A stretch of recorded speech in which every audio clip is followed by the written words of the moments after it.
Mondjuk, hogy elhagyjuk volna baszni. Mindig elhagyom a szülőket föntől venni van.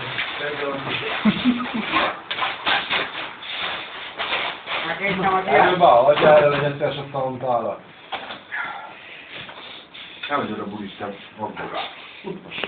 Nem tikádnak több pályt. Én jól a több pályt a rizska, majd folyjuk balafolyok.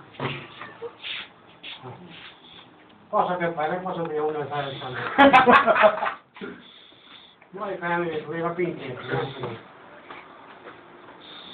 Nem mondod. Vagy csinálni? Hát csinálni. Most honnan loptad azt árudát? Most vagy csinálni, vagy a pincét. Te loptad? Annyi ruhálom, hogy egész szekrény találva ruhálom van, fáj ruhálom. Te meg azért járok ki a bokáigérőn nadrágba. Hát erre mind szűk bazd meg, hát nem mondok egy 60-os gatyát, az Isten nem van. Az annyi már 62-ásság te. Mi? A nadrágjai. Hát menj a picsába van. Hát be van véve, te hülye. Be van varrattadva. Hát akkor érdem, akkor nekem miért van az izé? Itt van, itt van, az na. Nem az enyémet hordja véletlen. Az a vékony. Kötényem is magára ahhoz, hogyha magát kitáljuk. Hol van ez? Mi van? Ne basz meg. Hát gyöngy, beleszartál, bazd meg. Hát milyen ott hászú? Azon tudja. Hát szaros. Ne baszom, az a ragán picsába.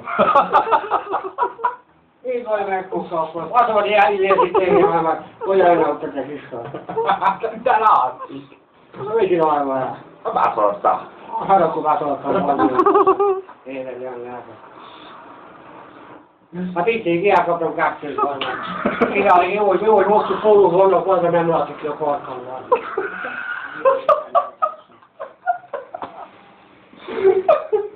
Isten bizony van.